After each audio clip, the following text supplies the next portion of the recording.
Bonsoir à tous et merci beaucoup. Là, je vais quand même donner certaines explications à mes compatriotes de l'Est qui m'ont appelé. Ils étaient en groupe.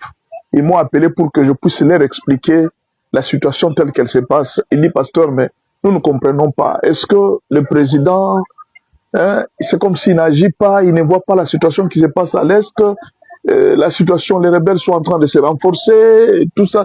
Est-ce que le président ne voit pas, pasteur? Kinshasa ne réagit pas, les gens sont en train de souffrir, les jeunes sont en train de souffrir. Alors, il y avait un groupe de jeunes, ils m'ont appelé, ils étaient en train de suivre les réponses que je donnais. Ils étaient en train d'attendre. Alors, j'ai voulu partager cet entretien que j'ai eu avec la jeunesse de Goma, de l'Est, ceux qui ont voulu partager avec moi mes pensées. D'abord, je vais dire à tous ces jeunes qui sont à Goma, à Bukavu, ne jouez pas les jeux de l'ennemi. Ne jouez pas les jeux de l'ennemi. C'est vrai, quand vous faites des alertes, vous êtes en train d'alerter. Vous pensez que vous alertez. Mais vous ne savez pas qu'en alertant, vous êtes en train de paniquer les populations. Or, c'est ce que l'ennemi veut. L'ennemi veut que vous puissiez paniquer les populations. Rappelez-vous, il y a quelque temps ici, vous nous aviez dit que non, le Rwanda vient de renforcer 2 bateaux. On a vu ça sur le nord Kivu, les bateaux en train de traverser. D'accord, on vous concède. Jusqu'aujourd'hui, depuis que ces 2 bateaux avaient traversé, Nanga, M23, Touanero, ils ont avancé de quelle ville? Il n'y a pas longtemps, vous venez de nous dire, oh non, Kagame vient de prendre, oui, il a pris point 0 et tout ça. Il occupait point 0 il n'y a pas longtemps. Les FARDC ont repris ça il n'y a pas longtemps. Nous sommes en train de jouer là, dans les plateaux de Fizi. Depuis qu'ils ont renforcé plus de 15 000, 20 000 hommes, ils ont avancé jusqu'où? Ils sont là, à Goma et à Uvira. À Goma et à Bukavu, c'est fini. Ils vont où? Ils ont trompé aux gens que nous sommes déjà à Baraka. Tout ça, c'est parce que vous aussi, les communicateurs, vous êtes en train de leur faciliter la tâche. À un certain moment, même si vous voyez l'alerte, il ne faut pas venir dans les médias parce que vous pensez que vous parlez au gouvernement. Mais vous êtes en même temps de parler à la population va avoir peur. Et cette peur va faire que la population n'aura plus confiance aux Wazalendo, n'aura plus confiance aux militaires, n'aura plus confiance. N'ayez pas peur, qu'ils se renforcent ou qu'ils ne se renforcent pas. Ayez confiance au gouvernement. Ayez confiance à l'armée. Vous avez peur pourquoi? Regardez ce que l'armée a fait. Depuis que... Bon, commençons d'abord la guerre par le début. Le début, quand Kagame a commencé la guerre, ils étaient en train de nous frapper. On n'avait ni drone, ni quoi que ce soit. Finalement, le président Félix Tshisekedi a compris qu'il fallait acheter les drones. Vous vous rappelez? Quand Félix a acheté les CH4, ça nous a aidé, ça a retardé la guerre. Kagame a compris que non, comme il y a trop de drones, Kagame commençait à beaucoup crier, oh non, on tue les gens, on tue les civils. Quand Félix a acheté les drones des CH4 chinois, ça avait aidé à arrêter la guerre nette. Qu'est-ce que Kagame a fait? Kagame a fait appel aux Polonais avec Macron. Ils ont appelé des missiles sol-air. Et les brouillages GPS, ils ont appelé ça. Depuis ce moment-là, nous avons commencé à connaître des revers et des difficultés. Ils ont commencé à avancer jusqu'à ce que même à un moment, ils sont arrivés jusqu'à Bukavu. On avait des difficultés parce qu'on n'avait pas de système anti-brouillage. Le président aussi s'est renforcé. Lui aussi a renforcé. Il a acheté aussi un système qui pouvait casser tous les brouillages qui étaient là. N'est-ce pas? Et pendant ce temps, les FARDC ont encore renforcé. Ils ont encore récupéré du terrain. Vous vous rappelez? Avec la diplomatie que le président Félix est en train de faire, nous sommes en train de gagner du terrain. Sinon, si même nous avons réussi à contenir la puissance mondiale comme l'Union européenne dans cette guerre, la Pologne et tous les pays qui étaient là, imaginez 5 pays, le Kenya, l'Ouganda, le Soudan du Sud, et puis encore quelques pays, et parfois certains Éthiopiens qui étaient dans cette guerre. La RDC a contenu le Rwanda, l'Ouganda, le Soudan du Sud, le Kenya, 5 pays, plus l'Union européenne et la Pologne aussi. Nous avons contenu. Vous ne pouvez pas féliciter nos militaires. Ils sont en train de bien travailler. Nos militaires se sont défendus, les Wazalendo ont fait un très grand travail. Mais alors pourquoi vous n'avez pas confiance dans nos soldats? Pourquoi vous n'avez pas confiance dans nos Wazalendo? Kagame se renforce, oui, il se renforce. Il s'est renforcé il n'y a pas longtemps avec un grand bateau plein de soldats. Où sont ces soldats? Ils sont tous à terre. Ils sont tous sous terre. Dernièrement, ici, j'ai vu alerte, oh non, ils sont en train de se renforcer. Ne vous en faites pas. Qu'ils se renforcent même 1 million de fois. Je vous ai posé la question. Nous sommes 120 millions d'habitants. Vous pensez que même si Kagame venait, l'ONU a parlé de entre 14 000 et 18 000 soldats. Vous pensez que 14 000 et 18 000 soldats sont capables de prendre tout un pays comme la RDC? Vous pensez? Ou alors vous êtes en train de rêver. Même si Kagame a mené toute son armée au Congo, il amène 50 000 hommes. Vous pensez qu'avec 50 000 hommes, Kagame est capable de prendre des soldats? C'est-à-dire qu'il va trouver des femmes qui sont assises avec des bébés, qui ne font rien. Donc nous sommes ces femmes et ces bébés, et les bébés qui sont là, femmes et enfants, on doit les protéger. Et alors lui, il vient, il tire, nous, on ne réplique pas. Donc je ne sais pas quelle idée vous faites de l'armée de Kagame. Nous avons résisté devant l'Union européenne, nos frères. Nous avons résisté devant le Kenya, devant l'Ouganda, devant 5 armées. Vous ne pouvez pas féliciter vos alliés. Et puis jusqu'à ce jour, vous continuez à avoir peur. Le président Félix Tshisekedi a résisté à une farouche résistance de Macron. Jusqu'aujourd'hui, il est en train de tenir, il avait dit niet au dialogue, il a dit niet. Tout ce qu'il est en train de faire là avec Ndayishimiye, c'est juste pour exposer les opposants et montrer leur faiblesse. Le président Félix Tshisekedi ne négociera avec personne. Il ne négociera avec personne, si vous ne le savez pas.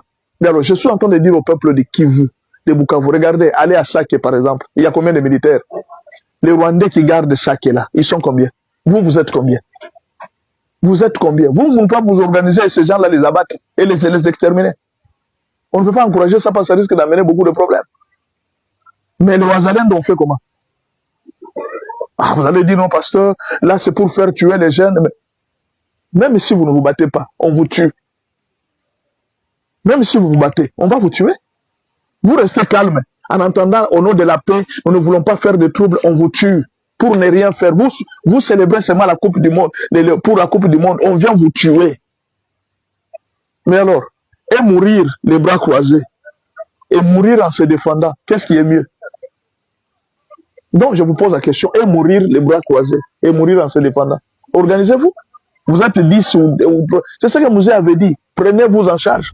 Etienne Tshisekedi Ouamouloumba avait dit, prenez-vous en charge. Qu'est-ce que vous croyez? Nous allons faire quoi finalement? Nous allons attendre tout du gouvernement. Les Ouazalènes nous ont montré l'exemple. Nous aujourd'hui, nous sommes aujourd'hui sur les médias, nous sommes en train de parler. Qui me paye? Personne ne me paye. C'est une guerre. Vous pensez que nous ne sommes pas dans une guerre? Quand nous sommes en train de veiller les consciences des Congolais, nous sommes en train de vous calmer. Vous pensez que ce n'est pas une guerre? C'est aussi une guerre. Qui me paye? Personne ne me paye. Je suis en train de travailler pour ma patrie, je suis en train de travailler pour mes frères, pour mes soeurs qui sont en train de souffrir à l'Est. Nous les calmons. Nous sommes en train de donner les informations pour les encourager. Je vais vous dire une chose. Qu'ils viennent même 1 million, ce n'est pas une alerte. Ne craignez rien.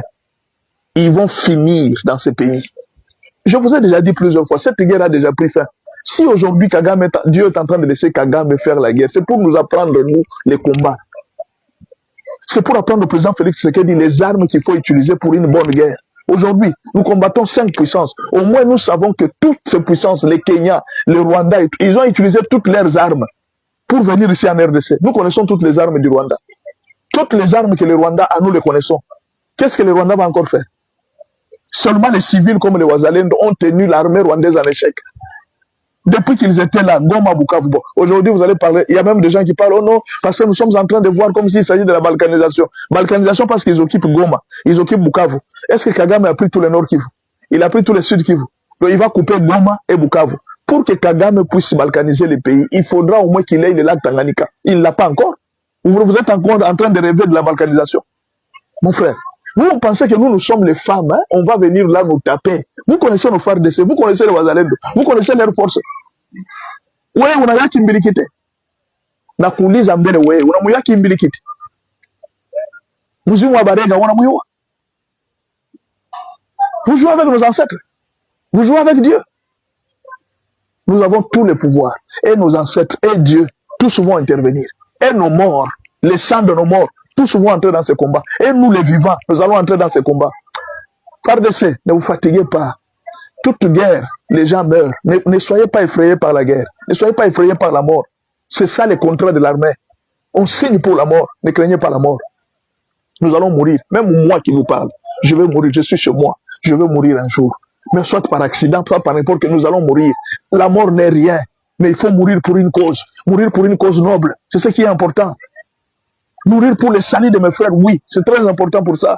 Mais que mourir dans la peur, en ayant peur de quelqu'un, et tout ça en lui cédant des terres, on ne cédera la terre, même pas un seul centimètre de notre pays, à qui que ce soit. Ne craignez rien. Dieu est au contrôle de tout. Cette guerre, nous allons la porter, nous allons la gagner. Si vous avez peur, je vous l'ai dit, nous allons la gagner. Que Dieu vous bénisse. Merci beaucoup. Félix Antoine Tshisekedi Tshilombo, président de la République, je dédie solennellement en ce jour la République démocratique du Congo entre tes mains, ô Éternel notre Dieu. Et soumets ma nation tout entière à ton autorité suprême. Assis-toi sur le trône de ce pays et règne en maître absolu. Sois le roi du Congo et prends la place qui t'est due. En ma qualité d'autorité spirituelle, selon qu'il est écrit, toute autorité vient de Dieu, et en professant ma foi comme enfant de Dieu, j'annule toutes les paroles négatives qui ont été prononcées sur ce pays. Voilà, je pense que tu viens de suivre toi-même. Au fait, le président Félix Tshisekedi avait prêté 2 serments. Le premier serment, c'était devant la Cour constitutionnelle. Le deuxième serment, c'était la Cour céleste. Je ne sais pas si tu comprends. Le président Félix Tshisekedi avait prêté 2 serments. Le premier serment, devant la Cour constitutionnelle. Le deuxième serment, devant la Cour céleste. Devant la Cour céleste, il avait réuni tous les pasteurs, tous les chrétiens. Et il avait solennellement prêté serment. Il avait donné ce pays entre les mains du Seigneur Jésus. Donc, il a même appelé que Jésus, moi je ne suis plus roi du Congo, je ne suis plus président du Congo. C'est toi qui es devenu roi du Congo. Je ne sais pas si tu comprends ce que je te dis. Est-ce que toi tu trouves normal que le président Félix Tshisekedi, en sa qualité, comme il voyage beaucoup, il fait beaucoup de voyages, Paul Kagame ne pouvait pas l'éliminer. Kabila, qui avait des militaires et des grands généraux autour de lui, il ne pouvait pas l'éliminer. Tu sais pourquoi Félix Tshisekedi résiste jusqu'à ce jour? C'est parce que ce n'est pas lui qui règne. Il avait cédé sa place à Jésus. Je ne sais pas si tu comprends. Ces pays-là, ces pays ici, ça ne vous appartient plus. La RDC ne vous appartient plus. Si vous êtes en train de rêver, on a déjà vendu ce pays à Jésus. Le trône de la RDC est occupé par Jésus. Je ne sais pas, tu veux que je répète le discours? Apparemment, vous ne comprenez pas. Que je répète le discours pour que tu suives encore très bien. Le président Félix avait déjà donné ce pays entre les mains de Dieu. Il a dit même officiellement, tout le monde a entendu ça. Viens t'asseoir comme roi du Congo. Maintenant, moi je suis pasteur. Je sers Jésus-Christ. Dis-moi, je fais quoi? Ah ben dis-moi non. On prend le pays, on donne à Dieu. On dit que la RDC maintenant appartient à Dieu, c'est Jésus qui règne comme... C'est ce que ça se fait. Mobutu aussi avait donné ce pays au diable. D'après ce que nous avons suivi les témoignages de Sakombi Nongo, il a dit que ce pays a été remis au diable. Ce pays était dirigé par la Prima Curia. À partir des billets d'argent, tout était des signes de diable. C'est ce que Sakombi Nongo nous a dit. Maintenant, cette fois-ci, il y a un fils du pays qui a dit, Seigneur, moi je ne saurais pas diriger ce pays. C'est un grand pays. Je ne saurais pas le diriger. Je te mets toi comme roi du Congo. Maintenant, moi je suis pasteur, je sers Jésus-Christ. Dis-moi, j'ai besoin de quoi qu'on va me donner sur cette terre? Qui va me payer même? On va me donner combien? Je sers Jésus. On a donné à mon maître, à mon Seigneur le pays, la RDC. Et que moi je l'abandonne? Que je laisse ce pays? On doit soutenir ce président. On va les soutenir jusqu'à la fin. Ce n'est même pas un problème de sentiment. Ce pays a été déjà remis dans les mains de Jésus. Ce n'est pas un sentiment. C'est notre pays. On nous a remis. Bon, je ne sais pas, il y a d'autres pasteurs qui ne comprennent pas. Le pays nous a été remis. Il y a d'autres pasteurs qui continuent à travailler avec le tribalisme, le régionalisme ou quoi, tout ça. Non, moi je suis chrétien. On a remis le pays à Jésus. Vous ne comprenez pas apparemment. Je comprends, vous ne comprenez pas. La RDC est déjà remise dans les mains de Jésus. C'est Jésus qui règne. Le trône de la RDC est dans les mains du Seigneur Jésus. Voilà pourquoi toutes ces guerres, vous êtes en train de voir les gens, les généraux en train d'être extirpés, et les choses en train d'être connues. Vous savez même pourquoi la guerre ne se termine pas. La guerre est déjà terminée depuis longtemps. C'est parce que Jésus est en train de balayer. Vous ne voyez pas? Jésus est en train de balayer la RDC. Il n'est pas pressé. Il n'est pas pressé. Il est en train de balayer la RDC. Vous savez quand vous êtes en train de torchonner la maison, hein? Vous allez voir un côté, la propriété est là. De l'autre côté, la saleté continue à rayer. Jusqu'à ce que l'eau va arriver de tous les côtés là. Le sang de Jésus est en train de circuler en RDC, en train de purifier petit à petit les pays. Les degrés de combat que vous êtes en train de voir là, c'est les degrés, les niveaux où on avait enraciné les pays dans le satanisme. Vous pensez que les alliances qu'il y a entre Macron et Kagame et tous les autres là, vous pensez que ce sont des alliances vaines? Vous pensez que Kagame a gagné ces milieux là comme ça, sans rien? Vous pensez que c'est facile? Quand est-ce que le président Félix Tshisekedi a été reconnu? C'est quand Trump est arrivé au pouvoir. Et vous avez vu Trump, quand il est arrivé au pouvoir, il est venu avec qui? Avec des pasteurs, avec des chrétiens. Vous pensez qu'aux États-Unis, il n'y a pas de prophètes qui ont dit à Trump que tu dois travailler avec ce président? Vous pensez qu'il n'y a pas de prophètes? Il y a des grands prophètes qui lui ont dit que non, si tu veux réussir ce pays, c'est le pays là, c'est le pays de Dieu. C'est le pays de Jésus. C'est pourquoi Trump est en train de prendre notre défense. Peut-être que vous êtes en train de voir, Minembwe, il y a résistance, Minembwe, il y a ceci. Qui peut résister devant Jésus? Qui peut résister devant Jésus? La Bible dit, j'agirai, qui s'y opposera? Nous sommes juste patients, parce que le Seigneur est en train de laver petit à petit notre pays. Dieu n'est pas pressé. Dieu n'est pas pressé. Vous avez peur pour le nombre de morts. Lui-même en tué. Dans la Bible, pour purifier Israël, il a tué plusieurs personnes. Je ne dis pas que tous ces gens qui meurent, il y a toujours des innocents qui meurent, n'est-ce pas? Dans une guerre, il y a des dégâts collatéraux. Mais le Seigneur Dieu, il est en train de purifier. Tous ces gens qui meurent, demain ils seront des martyrs. Leur sang, c'est le salut du Congo. Le sang de Lumumba et le sang de tous ces gens qui meurent à l'Est, c'est leur sang qui sauve aujourd'hui, leurs descendants. Parce qu'après tout, tôt ou tard, ils devraient toujours mourir. Mais au lieu de mourir pour rien, au moins ils sont morts pour le salut de ce pays. Le sang de ce pays a tellement coulé que Jésus va utiliser ce même sang, comme a dit le pasteur Sanogo. Il dit Jésus va utiliser ce même sang pour rendre une dette terrible dans toutes les nations. Toutes les nations seront endettées de la RDC. C'est ainsi que la RDC ira dans toutes les nations pour prêcher Jésus-Christ. Ça a déjà commencé. Depuis que Félix a mis Jésus comme le trône. Toi-même, tu ne vois pas. Tu ne vois pas que ces pays commencent à briller. Apparemment, vous ne comprenez pas. Vous ne voyez pas que les pays commencent à briller. C'est comme une femme mariée. On est en train de la maquiller pour entrer dans la salle de fête. Alors, on a terminé une partie. Vous allez voir que déjà, ça commence à briller. Maintenant, on est en train d'attendre de terminer les tours, la coiffure, tout ça, qu'on mette toutes les beautés, les bijoux, afin qu'elle soit parfaite. C'est ce qui est en train de se passer en RDC. Les pays commencent déjà à briller. Vous avez vu les matchs entre Portugal et la RDC, vous pensez que c'est quelque chose de normal comme ça? Les gens comme des joueurs là, vous pensez que ce sont des mystiques, ce sont des sorciers? Des présidents comme le président Macron, ce sont des mystiques et des sorciers. Kagame, ce qu'il a fait, c'est une des alliances sataniques qu'il a fait avec ces gens. Ils ont livré ce pays. Moi, un jour, Dieu m'a montré un groupe de Congolais avec Kagame. Dieu m'a montré un groupe de Congolais avec Kagame. Ils avaient la carte de la RDC qu'ils ont remis à Kagame.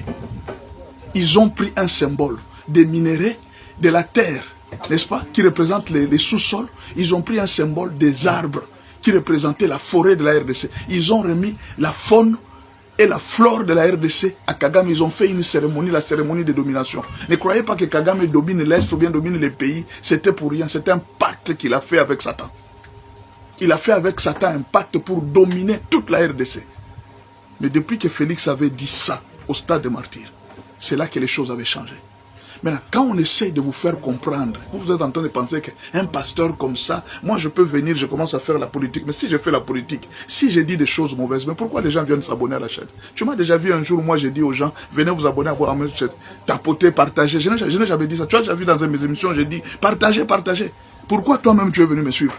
Si tu sais que je parle pour Félix et ça t'énerve, pourquoi tu continues à me suivre? Ce n'est pas par hasard. Le grand problème, c'est que plusieurs pasteurs n'ont pas encore compris la visitation du temps de Dieu. Dieu nous a visités. Dieu a déjà pris ces pays entre les mains. Au lieu que les pasteurs s'organisent, bon, ils sont encore dans la course de l'argent, ils sont encore en train de se rechercher, et tout ça, chacun est en train de se positionner. Ils ne savent pas que ce que Jésus a déjà réservé pour nous, c'est plus grand que l'argent que les politiciens vous donnent. Les politiciens n'ont rien à nous donner. Le travail que nous faisons va nous payer parce que nous sommes en train de rendre ce pays parfaitement à Dieu dans des prières et dans des exhortations. Que Dieu vous bénisse. Merci mon frère, reste là. Pourquoi le président Félix Tshisekedi ne veut pas dialoguer alors qu'on lui a demandé le dialogue? Pourquoi il ne veut pas dialoguer? Il y a une question très philosophique que le président Félix Tshisekedi a posée à tous les journalistes. Cette question, je voudrais qu'on en parle aujourd'hui. Beaucoup de gens passent vite sur l'information, mais ils ne gardent pas les détails des informations. Et là, dans notre chaîne, nous sommes là pour les détails. Nous sommes là pour des petits problèmes que vous négligez. Nous sommes là pour vous les rendre, vous les restituer. Coup de chapeau au numéro 1 de la RDC. Monsieur le Président Félix, nous te soutenons. Nous sommes derrière toi. En tout cas, là, nous te soutenons sans condition, sans quoi. Nous sommes derrière toi. Nous te soutenons. Pourquoi? C'est toi le chef de la RDC. Tu es en face d'un président étranger. Nous devons te soutenir. Si quelqu'un ne soutient pas son président en guerre, ce n'est pas un patriote. Un pays en guerre, vous ne soutenez pas votre président. Vous n'êtes pas patriote. Ou bien alors, c'est vous-même qui faites cette guerre. Alors, il y a une question. Le président a posé une question. Donnez-moi la garantie que si j'organisais les dialogues avec les opposants, avec même Joseph Kabila, que le Rwanda va se retirer de la RDC. Donnez-moi une garantie qui dit que si je prends Fayoulou, je le mets premier ministre, je ramène les carrés miniers de Kabound, je ramène tous les avantages que les Sango sont en train de chercher, c'est-à-dire je supprime la gratuité de l'enseignement, n'est-ce pas, chez les Sango pour que les Sango cessent de se révolter. Je supprime les condamnations de Joseph Kabila. Rassurez-moi que si je faisais tout ça là, la Kagame va se retirer de la RDC. Quelle est la garantie? Donnez-moi une garantie. Le président a été très clair. Donnez-moi une garantie que le fait de donner à tous ces gens tous les avantages qu'ils demandent, cela va faire partir Kagame de la RDC. Les États-Unis, l'Union européenne, la Russie, la Chine, tout le monde a demandé à Kagame de quitter la RDC. Kagame a refusé. Et vous pensez que c'est une bande d'opposants tels qu'ils sont là organisés, les prêtres, les Sango, tels qu'ils sont là, ce sont eux qui vont réussir à faire partir Kagame parce que Tshisekedi supprime la gratuité de l'enseignement. Non, dites-moi, vous pensez que si aujourd'hui Tshisekedi supprime la gratuité de l'enseignement, Kagame va refuser de venir en RDC, va quitter la RDC? Vous pensez que si aujourd'hui Félix Tshisekedi annule les condamnations de Kabila, n'est-ce pas? Vous pensez que si aujourd'hui Félix Tshisekedi annule les condamnations de Kabila, Kagame va quitter la RDC? Non, ne cherchez pas la raison ailleurs. La raison est ailleurs. Ou soit, vous êtes en train de vouloir faire le marchandage des postes avec la guerre, ou alors vous ne comprenez pas les enjeux de cette guerre. Non, les politiciens doivent avoir une lecture lucide de la guerre. Sinon, alors à quoi ça sert d'être politicien? Si les politiciens ne savent pas lire la guerre, bon, écoutez, c'est normal. On a compris que les politiciens ne sont pas pour le peuple. Ils arrivent au Burundi. Le premier piège qui était au Burundi, c'était les camps de réfugiés. Et voilà, vous allez trouver le peuple là, en train de crier, oh non, nous soutenons le peuple, non, nous sommes derrière le peuple est avec nous. Le premier piège, et ça ce n'est pas moi, c'est la presse burundaise qui a fait les commentaires. La presse burundaise a fait un commentaire terrible sur les opposants. Qu'est dit la presse burundaise? Et il dit ce n'est pas possible. Comment les opposants qui viennent du Congo, qui se battent pour le peuple, au nom du peuple, ils sont arrivés ici, au Bujumbura, non, au Burundi. Ils sont arrivés ici. Il y a un camp de réfugiés juste à côté. Ils n'ont même pas demandé. Allons voir là où se trouvent les réfugiés, nos frères. Comment expliquer que les pasteurs, les prêtres, n'ont même pas demandé où se trouvaient les réfugiés? Ils pouvaient aller, ils se filment parmi les réfugiés. Ils montrent quand même que non, nous sommes avec vous, nous voyons votre souffrance, nous sommes... Juste faire ça. Il y avait des prêtres qui prêchent l'amour du prochain. Dans le temps, quand on connaissait les prêtres, on voyait les prêtres qui étaient en train d'aider les pauvres. Les prêtres, l'image du prêtre, c'était des gens qui soutenaient les orphelins, qui soutenaient les abandonnés. Mais comment un prêtre se retrouve au Burundi, là où il y a les camps de réfugiés? Non, il n'a même pas demandé de faire une course au camp de réfugiés. Mes frères, à un certain moment, essayons un peu de réfléchir par rapport à notre pays. Et là, quand on va vous dire que non, regardez, voyez même les signes. Non, vous êtes, comment vous appelez encore? IDPS, non, vous êtes fasciste, vous êtes haineux, vous êtes tribaliste. Donc, même pour visiter les peuples qui souffrent à l'Est, les malheureux, on est toujours tribaliste. Non, je vous pose la question. Même pour visiter le peuple, seulement les réfugiés, quand on va dire ça, on est toujours tribaliste. Ou alors, c'est vous qui ne réfléchissez plus. Non, mais essayez de voir des choses en face. On te dit que ta mère est malade, n'est-ce pas? Tu quittes l'Europe, tu arrives ici. Ta mère est malade, tu quittes l'Europe, tu arrives ici. Elle est où? Elle est à l'hôpital. Toi, tu es venu pour tes courses. Tu termines tes courses, et puis en dernière minute, tu te souviens, hey, maman est malade, mais si je vais la voir, j'aurai le retard à l'avion. Non, je voyage comme ça, je vais lui envoyer l'argent. C'est normal. Votre mère est malade. Votre frère est malade. Il y a des mamans qui ont des enfants dehors, qui dorment dehors. Vous êtes au Burundi. Vous ne pouvez pas les rendre visite. Et demain, vous allez venir à Kinshasa dire au peuple, nous c'est le peuple, mais c'est le peuple qui est là au Burundi. Hein? Le peuple de Burundi, là, n'est pas le peuple. Ce peuple qui est au Burundi, là, ce n'est pas le peuple. Non, mais réfléchissons quand même, non? Et ça, ce n'est pas moi qui dis ça. C'est la presse burundaise qui commente ça. Ce n'est pas moi, parce que vous avez pensé que non, c'est moi. Peut-être que la presse burundaise aussi est devenue tribaliste. La presse burundaise est devenue aussi fasciste.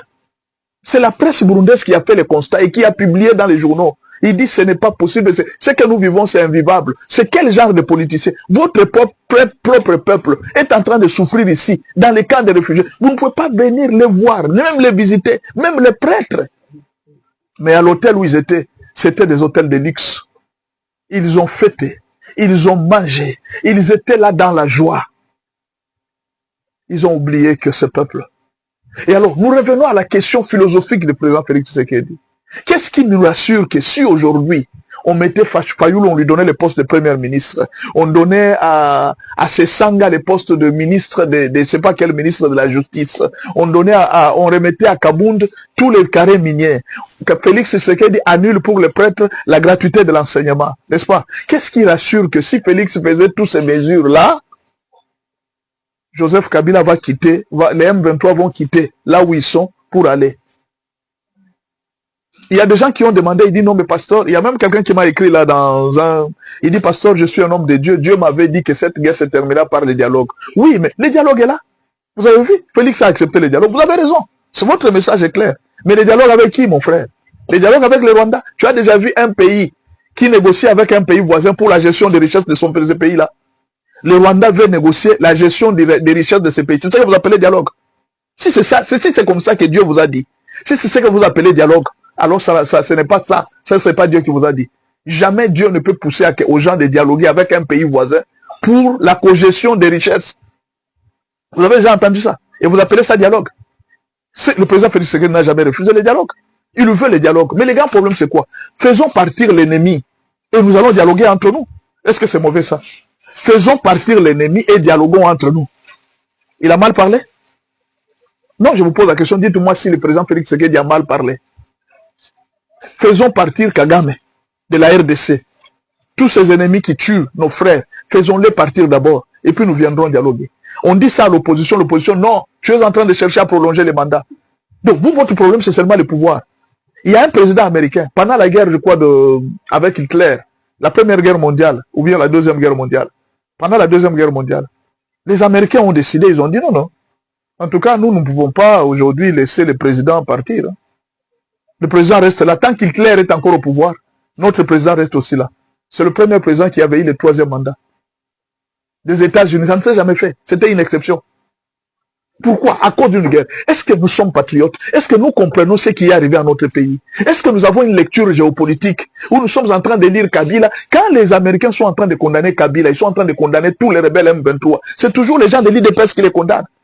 Quand la communauté internationale est en train de prendre des décisions sur Kagame, c'est toujours les gens de l'UDPS. Est-ce que vous avez la lecture claire de la situation de votre propre pays? Grandissez, non. Congolais, grandissez. Vous allez rester des enfants jusqu'où? On va vous manipuler jusqu'où? À cause des petits billets de dollars. Et vous venez nous dire que non, Chilombo est en train de nous payer. Qui vous a dit que... Vous avez vu vous-même, vous tous ici, Chancela était là. Elle parle pour le pays. Elle a demandé la voiture publiquement devant le président. C'est-à-dire qu'elle n'a jamais été payée. Vous ne comprenez pas. Ces gens qui parlent au nom de la patrie, ils ne sont pas payés nécessairement. Ce sont des gens qui parlent à cause de l'amour qu'ils ont pour leur pays. Et vous aussi, pourquoi vous ne pouvez pas avoir le même amour pour votre pays? Afin qu'on puisse faire partir l'ennemi. Vous voulez ramener les dossiers. Les combats, nous sommes dans le combat entre Félix et Kagame. Vous voulez ramener Kabila. Qu'est-ce que Kabila a à faire avec les deux présidents? Kabila n'est pas président. Nous ne sommes pas en campagne électorale pour parler de Kabila. Qu'est-ce que Kabila a à faire entre les combats entre Tshisekedi et Kagame? C'est Kagame qui est là. Ce n'est pas Kabila. Mais si vous vous dites que nous, Kabila doit revenir, c'est Kabila aussi dans la guerre. Merci beaucoup.